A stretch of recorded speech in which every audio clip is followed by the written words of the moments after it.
മികച്ച മന്ത്രി, അഴിമതി രഹിതൻ, നേരെവ നേരെപ്പോ സ്വഭാവം, ഇഷ്ടപ്പെടാത്തത് കണ്ടാൽ മുൻപിൻ നോക്കാതെ തുറന്നടിക്കുന്ന സ്വഭാവം. മുൻ മന്ത്രിയും മുതിർന്ന CPM നേതാവുമായ G സുധാകരൻ ഇങ്ങനെയൊക്കെയാണ്. മുഖം നോക്കാതെ വിമർശിക്കുന്നതിനാൽ ഏറെ പുലിവാല് പിടിച്ചിട്ടുണ്ട് ഈ പച്ചയായ മനുഷ്യൻ. പക്ഷെ അതിലൊക്കെയും ശരിയുള്ളതിനാൽ പറഞ്ഞതൊന്നും തിരിച്ചെടുക്കേണ്ടി വന്നിട്ടില്ല, തിരുത്തിയിട്ടുമില്ല. കാരണം സുധാകരൻ പറഞ്ഞതെല്ലാം തിരുത്തലുകളായിരുന്നു.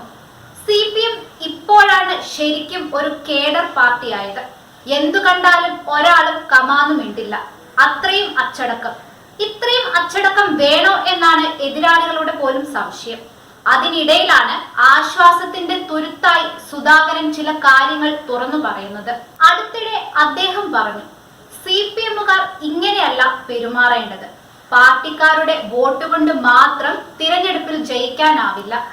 ആളുകളെ ഇങ്ങനെ വെറുപ്പിക്കരുത് എന്നാണ് അദ്ദേഹം പറഞ്ഞതിന്റെ സാരാംശം. ഒരു കാര്യവും സുധാകരൻ വെറുതെ പറയില്ല. ആളുകളെ വെറുവെറ വെറുപ്പിച്ചതിന്റെ ഫലം ബംഗാൾ അനുഭവിച്ചു.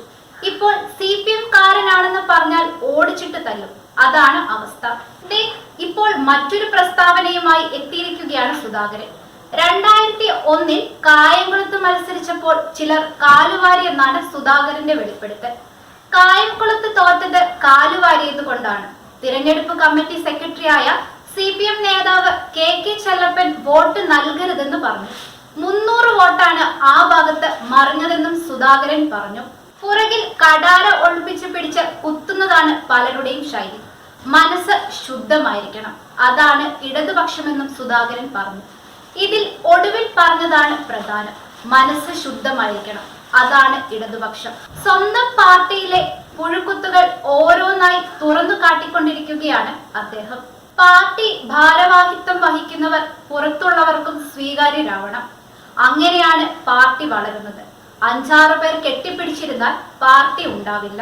രാജ്യത്ത് 12% ഉണ്ടായിരുന്ന കമ്മ്യൂണിസ്റ്റുകാർ ഇപ്പോൾ 2.5% ചുരുങ്ങിയിരിക്കുന്നു. നമ്മളാണ് എല്ലാറ്റിനും മേലെ എന്ന മനോഭാവം മാറ്റണം. വാക്കും പ്രവൃത്തിയും നല്ലതായിരിക്കണം.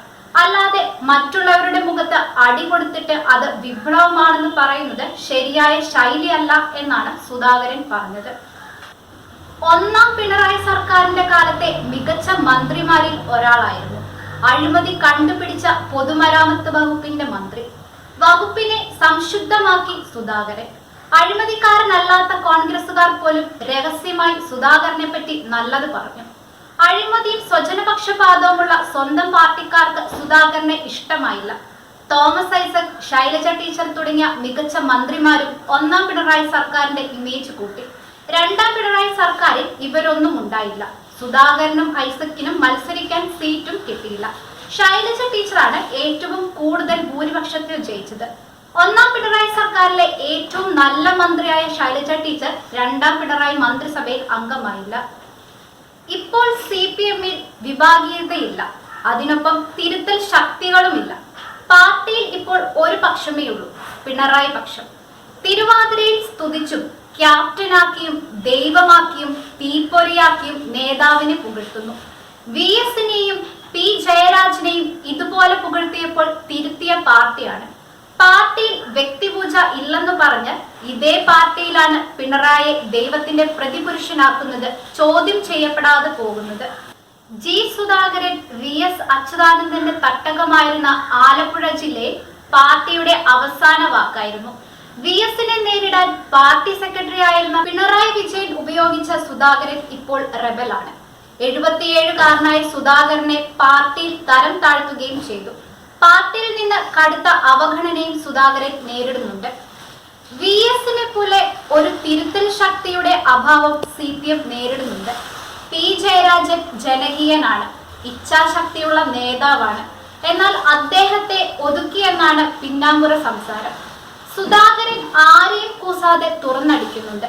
അടിയുറച്ച CPMകാർ പോലും സുധാകരൻ പറയുന്നതിനെ അനുകൂലിക്കുന്നു. പാർട്ടിയിൽ VSനെ പോലെ ഒരു നേതാവിന്റെ അഭാവമുണ്ട്. സുധാകരൻ തിരുത്തൽ ശക്തിയായി തുടരുമോ? അതിനുള്ള സ്പേസ് പാർട്ടിയിലുണ്ടോ? കാത്തിരുന്ന് കാണേണ്ടതാണ്.